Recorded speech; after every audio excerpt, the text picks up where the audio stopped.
السلام علیکم. وعلیکم سر، وہ وعلیکم ماسک اتارو نا بھائی، چہرہ کراؤ، ہمیں نظر آیا کون ہے. ڈر لگتا ہے؟ سر ماسک مجبوری ہے، اس کا تھوڑا آپ مجھے رعایت دیں گے؟ اوکے اوکے، مجبوری کا رعایت دے دیتے ہیں. چلیں بسم اللہ. آپ شیعہ ہیں یا غیر شیعہ؟ غیر سلام ابو شیعہ۔ العباس الصفاح. بنو عباس کو آپ سلامی دیتے ہیں. کم از کم رسول پاک صلی اللہ علیہ وسلم کا نام لکھتے ہیں بھائی. سلام دیتے تو حبیب جی خدا جی، کو دے دیتے. چلیں بسم اللہ کریں. ان کے کیا حکم ان ہے کے بھائی؟ نام جی جی، ان کے نام دل میں لکھے ہوئے ہیں، اور میں عباسی ہوں، اس وجہ سے پھر میں اپنے اچھا جد جو صحیح. ہے، ایسے تو حضرت عباس ہیں جد، لیکن اس کے بعد جو بنی امیہ کو جنہوں نے سبق چلیں جی. سکھایا تو میں اسے سلام۔ اوکے.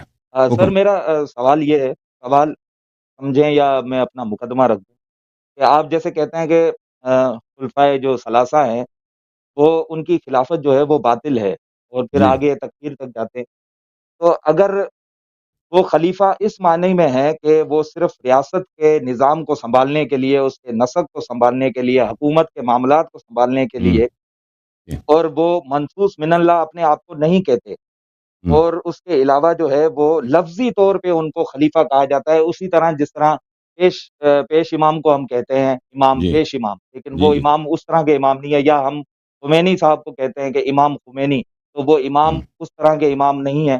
تو یہ جی جی. خلافت جو ہے، یہ خلیفہ جو ہے، یہ بھی لفظی طور پہ خلیفہ ہے، ہوں لیکن یہ اس طرح سے خلیفہ نہیں ہے جس طرح حضرت آدم علیہ السلام تھے یا دیگر انبیاء ہیں، یعنی کہ امام یا خلیفہ جس معنی میں آپ لوگ سمجھتے ہیں، یا کہ ہوں منصوص من اللہ۔ تو اگر صحیح. یہ اس طرح نہیں ہے تو پھر اس میں مسئلہ کیا ہے؟ پھر کس چیز کا نزاع ہے؟ تو اس میں واضح طور پر ہے، بات یہ ہے کہ جماعت مخالفین کی اکثریت، بلکہ ان کی جمہور، بلکہ وہ اجماعی طور پر تقریباً کہتے ہیں کہ ابو بکر عمر کی نس نہیں ہے. وہ نہیں کہتا ہے کہ ہماری خلافت نس سے ہے. ٹھیک ہے نا. وہ کہتے ہیں مسلمانوں کی لیڈرشپ کے لیے ہم نے یہ انتظام کیا ہے کہ ان کی حکومت سنبھالنے کے لیے بھائی صحابہ نے کہا کہ ابو بکر پہلے بن جائے، پھر ابو بکر نے کہا کہ عمر بن جائے. اس سلسلے سے تو یہ تو کہتے نہیں ہے کہ اللہ کی جانب سے ہے، رسول صلی اللہ علیہ وسلم کی جانب سے ہے. تو اس میں مشکل کیا ہے؟ مشکل یہی ہے میرے بھائی، مشکل یہی ہے کہ اب اللہ اور رسول نے نہیں بنایا اس کو مسلمانوں کا قائد اور مسلمانوں کا حاکم اور مسلمانوں پر حکومت کرنے کا پوزیشن ان کو اللہ اور رسول صلی اللہ علیہ وسلم نے نہیں دیا ہے. اور اللہ اور رسول صلی اللہ علیہ وسلم نے یہ بھی مسلمانوں کو یہ حق نہیں دیا ہے کہ تم بناؤ کسی کو شورا سے یا کسی اور طریقے سے، تم اپنا حکمران بناؤ. تو بالکل ان کی حکومت کیا ہے؟ ان کی حکومت باطل ہے، بدعت ہے. ٹھیک ہے نا. مشکل یہی ہے. رسول اللہ صلی اللہ علیہ وآلہ وسلم جب تک زندہ تھے، کوئی ان کے سامنے کوئی حکمران بن سکتا تھا مسلمانوں کا؟ اب رسول صلی اللہ علیہ وسلم کو پیچھے ہٹا دے کہ میں آپ کا حاکم ہوں، نہیں کر سکتا. ٹھیک ہے نا. جب تک وہ زندہ ہے تو کوئی نہیں کر سکتا. اب وہ دنیا سے گئے، انہوں نے اپنے بعد کے لیے مسلمانوں کا امام تعین کر کے گئے. انہوں نے تعین کیا اہل بیت طاہرین علیہ السلام کو، امیر المؤمنین علیہ السلام کو. جب ایک مسئلہ کو اللہ اور رسول صلی اللہ علیہ وآلہ وسلم نے سالو کیا ہے، اس کے لیے اس شخص معین کیا ہے، امامت کے لیے، خلافت کے لیے، حکومت کے لیے. تو آپ اس کی حکومت، امامت، خلافت کو نہ مانیں، ان کی قیادت کو نہ مانیں. ایک شخص جس کی نہ امامت ہے، اور جو آپ خود کہتے ہو اپنے زبان سے اعتراف کرتے ہو کہ نہ اللہ نے اس کو بنایا، نہ رسول صلی اللہ علیہ وسلم نے بنایا، کچھ صحابہ نے بنایا. تو بات یہی ہے کہ بدعت اسی کو کہتا ہے نا. بدعت کی شاخ و دم تھوڑی ہوتی ہے. بدعت یہی ہوتی ہے کہ اللہ کی جانب سے نہیں، رسول صلی اللہ علیہ وسلم کی جانب سے نہیں، لوگوں نے اللہ اور رسول کی مخالفت کرتے ہوئے بنایا. ہمارے سارا موقف یہ آپ نے خود ہی بیان کیا، ہمارا موقف یہی ہے. پرابلم بہت اس میں واضح ہے. اوکے. سر اس میں اگر مخالفت ہوتی تو پھر وہ جیسے کہ آپ خود فرماتے ہیں کہ حضرت علی علیہ السلام جو ہیں وہ ان کے مسائل حل کرتے تھے، ان کو مشورہ بھی دیتے تھے، اور وہ جو مجذوب خاتون کی سزا کا مسئلہ تھا اس میں بھی انہوں نے گائیڈ کیا، اور انہوں نے مانی وہ ان کے مشورے کو. اس کے علاوہ جو ایران کی طرف جو جنگ کی مہم تھی، جنگی مہم بھی ان کو سمجھائی کہ آپ کس طرح سے کریں. پھر اس کے علاوہ جو ہے وہ مختلف مواقع پہ آپ کہتے ہیں کہ جب یہودی نجران اور نصارہ بھی جب آتے تھے تو یہی خلیفہ کہتے تھے کہ اگر آپ کو مسائل کا حل چاہیے، علمی مسائل کا حل، تو آپ وہاں جائیں گے، یعنی وہاں سے آپ کا حل ہوگا. دیکھیں تو آپ کی پوزیشن کافی سافٹ ہو گئی ہے نا دوسروں کے مقابلے. وہ دوسرے تو کہتے ہیں کہ امیر المومنین علیہ الصلوۃ والسلام نے ان سے بیعت کی ہے، ان کے جانب سے گورنر رہے ہیں، ان کی جانب سے چیف جسٹس رہے ہیں. تو وہ ساری باتیں جھوٹ ہیں بھائی. بیعت کی کہانی جھوٹ ہے. وہ خود آپ کی اپنی کتابوں سے جھوٹ ہے، نہ صرف ہماری کتابوں سے. یہ چیف جسٹس رہے ہیں، اس کی کوئی سند نہیں ہے. یہ ان کے مشیر رہے ہیں، اس کی کوئی کچھ بھی نہیں ہے. یا ان کی جانب سے کوئی وہ کمانڈر آرمی کے رہے ہیں، یا ان کی جانب سے گورنر رہے ہیں. یہ تو آپ کے علماء نے آپ کے مساجد سے، آپ کے جو جامع مساجد ہیں ان مدارس سے، اور آپ کے جو دینی پروگرام ہے، دینی جو پبلیکیشنز ہیں، ان میں یہ جھوٹ بہت مشہور کر دی ہے. لیکن وہ ان میں سے کوئی بھی صحیح نہیں. اب آپ نے جن چیزوں کا کہا ہے نا، یا امیر المؤمنین علیہ الصلوۃ والسلام نے بعض اوقات پر مثلا ایک مجنونہ عورت ہے، اس پہ یہ لوگ کیا کرنا چاہتے ہیں، اس پہ حد جاری کرنا چاہتے ہیں، اس کو سنسار کرنا چاہتے ہیں، تو ایسے مواقع پر امیر المؤمنین علیہ السلام نے ان کی مدد کیا۔ میرے بھائی، اس سے ان کی حکومت کی تائید نہیں ہوتی۔ اگر ایک مظلوم عورت ہے، سنسار آپ نے دیکھا، سنسار کا موت جو ہے وہ بہت دردناک موت ہے، وہ کوئی مذاق نہیں ہے۔ اس کو پتھر، ایک عورت کو آپ اتنے پتھر ماریں کہ تاکہ وہ جان بحق ہو جائے، یعنی اس کے کھوپڑے پہ اتنے پتھر مارتے ہیں، اس کا چہرہ وغیرہ خونی ہو جاتا ہے، وہ تو یعنی اللہ نے بنایا اسی لیے سنسار کو تاکہ کوئی دوسرا جرأت نہ کرے گناہ کرنے کی۔ اب ایک بے گناہ عورت ہے بھائی، اللہ نے اس پہ کچھ حرام ہی نہیں کیا۔ جب عقل نہیں ہے تو آپ پہ نماز واجب نہیں ہے، شراب حرام نہیں ہے، زنا، جب عقل ہی نہیں ہے اللہ نہیں پوچھے گا، گرفت ہی نہیں کرے گا اللہ۔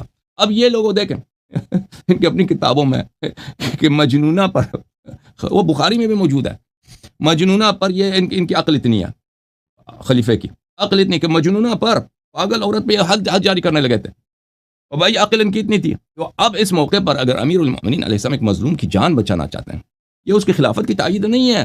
ابھی آپ اگر لاہور میں نا، لاہور کے کوئی گورنر کوئی غلط کام کرتا ہے، کوئی آدمی مرنے والا ہے، کوئی کسی کی دکان پہ قبضہ ہونے والا ہے، یا کسی بیوی، کسی یتیم کی جو ہے، یا کسی بیوہ کی، اس کی پراپرٹی پہ قبضہ ہونے والا، آپ سے کچھ ہو سکتا ہے، آپ نے وہاں پہ کچھ کارروائی کر لی، مثلا سمجھا دیا لوگوں کو بھئی ایسا نہیں، آپ کا اثر رسوخ ہے، آپ نے کچھ کر لیا، اس کا مطلب یہ نہیں کہ آپ گورنر کی تائید کرتے ہیں، یا اس حکومت کے آپ مخالف نہیں ہیں، یا حکومت کو آپ شرعی سمجھتے ہیں، یہ واضح ہے۔ اسی طرح آپ نے جو یہود و نصارہ آتے تھے، اس کے واقعات کتب میں بہت ہیں، یہود و نصارہ آتے تھے ان کے علماء سوال کرنے کے لیے، کیونکہ ان کے پاس علم تھا، ان کے پاس پرانے انبیاء علیہ الصلوۃ والسلام کے بہت سارے احادیث تھے، علوم تھے، شرائع ان کے پاس موجود تھے۔ وہ سوال کرتے تھے کہ اللہ کے صفات کیا ہیں، عرش کیسا ہے، اللہ نے سب سے پہلے کیا بنایا ہے، اللہ نے اس کے بعد کیا بنایا ہے، قیامت کے دن کیسا ہوگا۔ تو ان کے پاس یہ چیزیں موجود تھی، تو وہ آ کے ٹیسٹ کرتے تھے، ٹھیک ہے نا۔ جب وہ آتے تھے مسلمانوں کے پاس، اور مسلمان کے آپ کا خلیفہ کون ہے، ابو بکر، اس سے پوچھتے تھے، اس کو کچھ نہیں معلوم،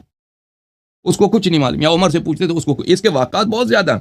تو اس کے بعد وہ تو کہتے تھے کہ اب آپ کا دین ہی باطل ہے، تو پھر کچھ صحابہ اٹھ جاتے تھے کہ ہم آپ کو لے کے چلتے ہیں اس شخص کے پاس جو آپ کے ہر سوال کا جواب دے گا، سلمان، ابو ذر، یہ لوگ ان کو اٹھا، یا خود عمر کہتے تھے کہ ہمارے پاس ان باتوں کا جواب نہیں، وہ اس نوجوان کے پاس آپ جائیں۔ وہ آتے تھے، اپنے سوالوں کے جواب لیتے تھے، اور کلمہ پڑھ کے چلے جاتے تھے، مسلمان ہو جاتے تھے۔ تو اس میں حکومت کی تائید کہاں ہے بھائی، ان کی خلافت کی تائید کہاں ہے؟ خلافت کی تائید کیا کہاں؟ اگر امیر المؤمنین علیہ السلام ایک کافر کو مسلمان بنا رہے ہیں، اور اسلام کی، رسول پاک صلی اللہ علیہ وسلم کی عزت بچا رہے ہیں، اور اس میں خود ابو بکر عمر کی نااہلی اسی واقعے میں ثابت بھی ہو جاتی ہے، تو اس سے اس کی کہاں اس کی خلافت بن جاتی ہے؟ ابو بکر عمر کی خلافت سے ہی ہوتی ہے، ٹھیک ہے نا۔ یا مثلا وہ ایران کا جو تھا، ایران تو نہیں تھا اس زمانے میں، فارس کہتے تھے، فارس، عربی میں فارس بولتے ہیں، اردو فارسی میں فارس بولتے ہیں۔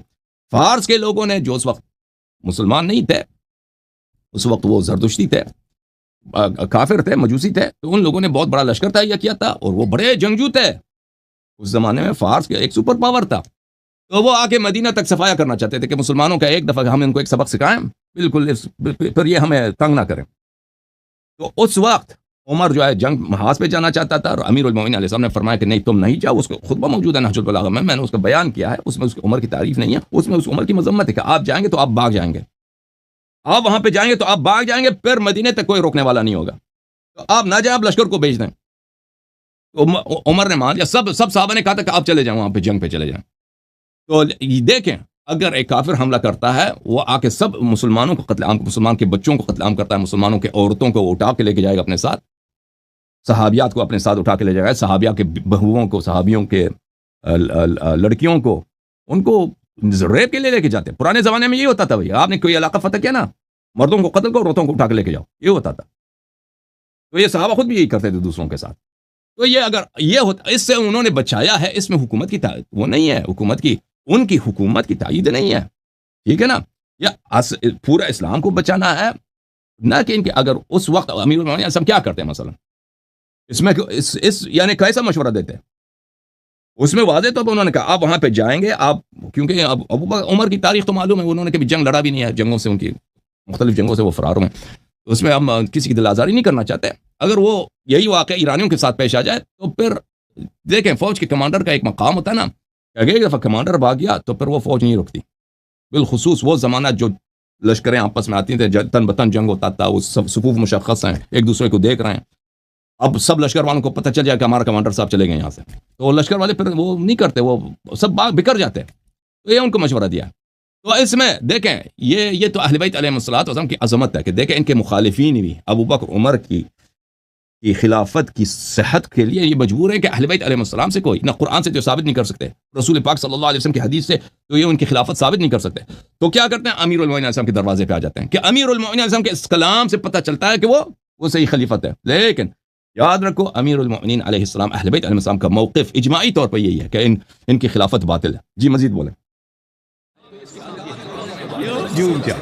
جوم جاؤ پرواز کرو، کیوں فخر سے سر اٹھا، کیونکہ اللہ تعالیٰ نے تمہیں انتخاب کیا. صراط حق پر صرف تم ہو، صراط ایمان پر صرف کیا، کیونکہ اللہ تعالیٰ نے تمہیں انتخاب کیا. صراط حق پر صرف تم ہو، صراط ایمان پر صرف